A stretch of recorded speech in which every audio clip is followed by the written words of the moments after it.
Good evening. Welcome to South Asia Newsline. I'm Surabhi Sharma. Here are the top stories we are tracking for you on Thursday, the 18th of October. India bids farewell to cop killed in encounter with terrorist in Jammu and Kashmir.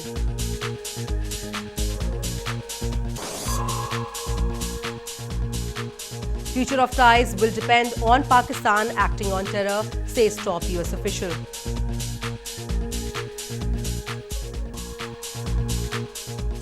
And 75% work on Indo-Nepal pipeline project complete.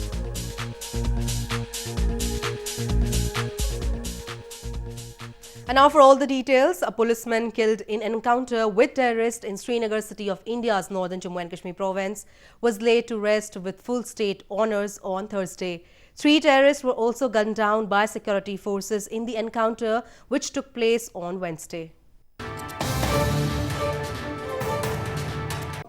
The last rites of a police personnel killed in an encounter with terrorists in Srinagar city of India's northern Jammu and Kashmir province were performed in his native village on Thursday. Constable Kamal Kishore of Special Operations Group was killed on Wednesday in a gunfight that took place soon after security forces had launched a cordon and search operation in an area in Srinagar city following intelligence inputs. 3 terrorists were also gunned down in the encounter. A huge crowd gathered to pay rich tributes as the fallen hero was cremated with full state honours on Thursday. Gun battle में encounter में एक bullet उनके माथे पर लगी जिससे लड़ते लड़ते वो शहीद हो गए। पूरा देश कमल किशोर जी की इस शहादत को नमन करता है। कमल किशोर जी की बहादुरी और दिलेरी के चलते तीनों के तीनों आतंकवादियों को मौत के घाट उतार दिया गया। India has long accused neighbouring Pakistan of arming and infiltrating terrorists across the border to spread unrest in Kashmir Valley. Pakistan denies the allegations. Moving on, Pakistan has been consistent in subjugating the public in Pakistan-administered Kashmir and Gilgit-Baltistan. Amjad Yusuf, a prominent Kashmiri political activist, recently highlighted that Islamabad has been misusing anti-terrorism acts to oppress the common public in the illegally occupied territories. Prominent Kashmiri political activist Amjad Yusuf has alleged that Pakistan continues to be a perpetual violator of human rights in Pakistan-administered Kashmir and Gilgit-Baltistan. He blamed arbitrary detentions, extrajudicial killings, persecution of political activists are some of the common affairs among the series of crimes committed by Pakistan on the public in the illegally occupied territories. He also highlighted the Anti-Terrorism Act has also been blatantly misused by Pakistani army to crush any dissent simmering against the establishment.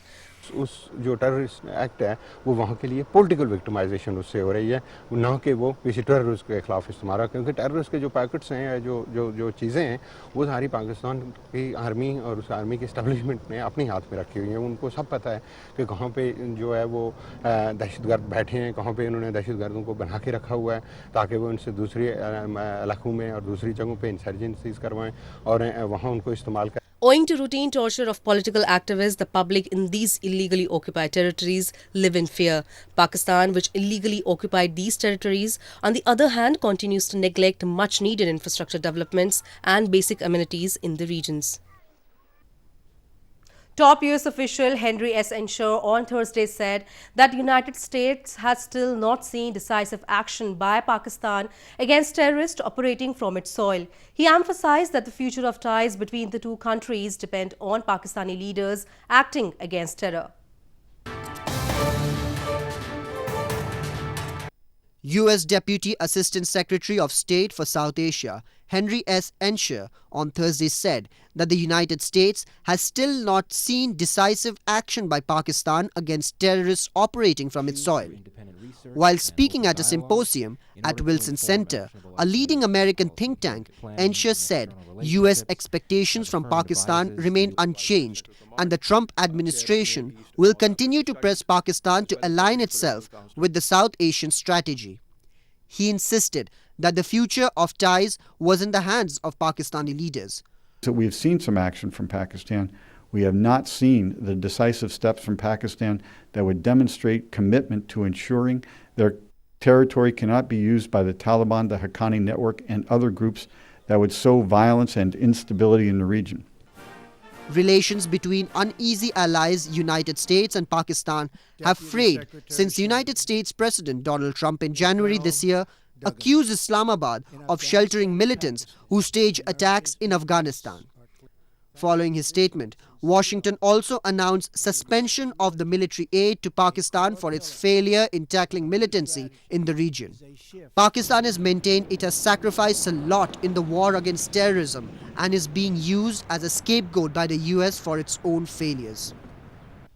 In news from Afghanistan, a pianist in Afghanistan has composed a song in memory of Afghan journalists who lost their lives in deadly terror attack in the country this year. The artist says the fallen journalists are the heroes of the country.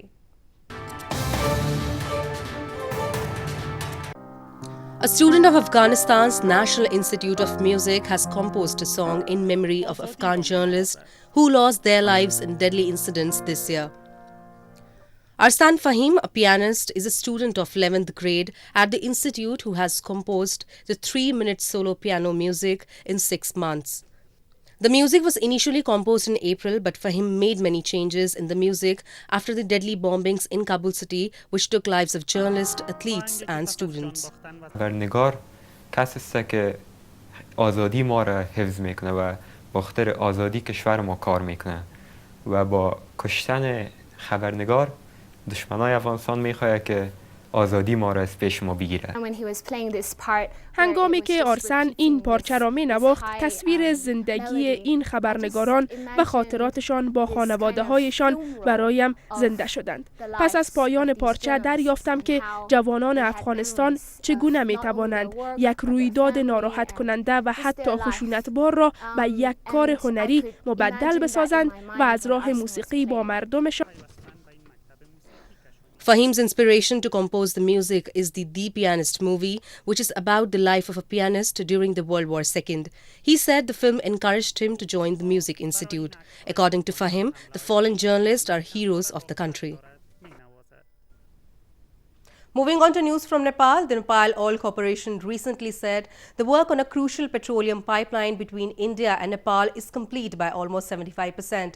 The first transnational pipeline between the two nations would ensure smooth, cost-effective and environment-friendly supply of petroleum products to Nepal.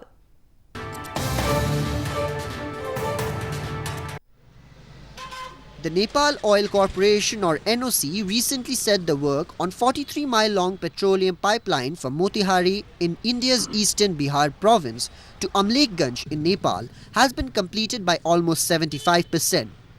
India and Nepal had signed the agreement for the construction of the first transnational petroleum pipeline between the two countries in August 2015. Till date, in the Nepalese, altogether, I think around 70 to 75% of laying is already completed. I mean, when you consider the total length from Motihari to Amlekganj, but within Nepalese territory, so you can take it as 50%. Indian Minister for Petroleum and Natural Gas Dharmendra Pradhan had also visited Nepal last month to review the progress on the construction of the pipeline.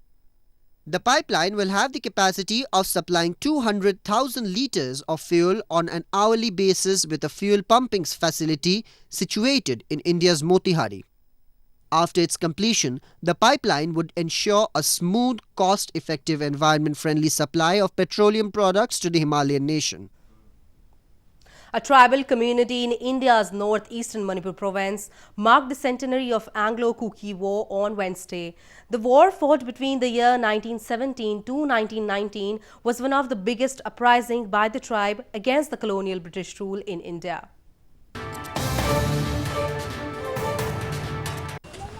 People from the Kuki Hill tribe in India's northeastern Manipur province on Wednesday paid tributes to the departed leaders who lost their lives during the Anglo Kuki War.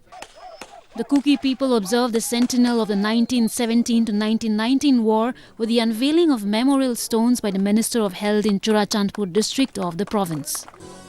Later, a public gathering was also held in Tuibuang village of the district to mark the centenary year of the war. Cultural items were too performed as part of the commemoration.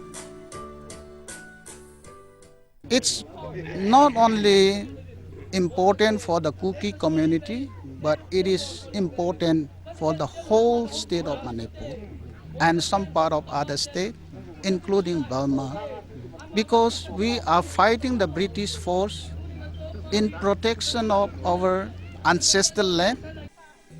The 1917 to 1919 Anglo Kuki War was one of the biggest uprisings by the tribe against the colonial power.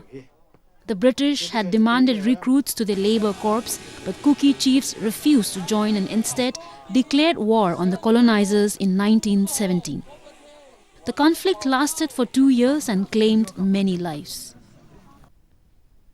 A 113-year-old steam engine came back on the Shimla Kalka heritage railway track in India's northern Himachal Pradesh province on Wednesday. Around 25 foreign tourists took a ride in 2 coaches of the heritage steam engine on the first day of its operations.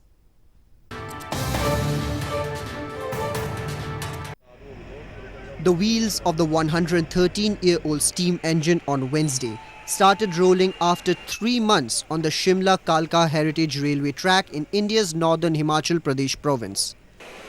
On the first day, after undergoing overhauling, around 25 foreign tourists took a ride in the 2 coaches of heritage KC 520 steam engine running on a narrow gauze line of 2 feet 6 inches. The 12-mile-long joyride from Shimla to Kalighat in the steam engine offers a panoramic view of Queens of Hills and its valleys from more than 7,000 feet above the sea level. Well, I've seen this train on English television, and when I'd seen it on English television, I thought, I want to do that. So when I discovered that there was an opportunity to do that, I booked it.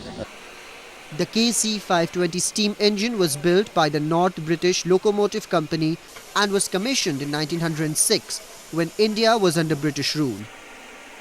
The Kalka Shimla Rail was declared a World Heritage Site by the UNESCO in 2009. It takes around 5 hours to complete a one-way journey between the 2 terminals. Devout Hindus across India celebrated the last 2 days of Navratri festival in many different ways. Devotees thronged temples, danced to the beats of drums, offered special prayers to Goddess Durga and worshipped young girls to mark the culmination of the 9 nights festival.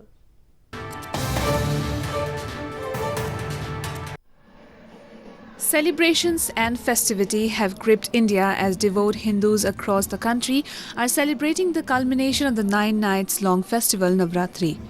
Thousands of devotees gathered in popular Umiyadham temple of India's western Surat city on the eve of last Navratra to perform the annual Maha-Aarti or fire ritual with oil lamps in their hands and multi-tier oil lamp pyramids on heads.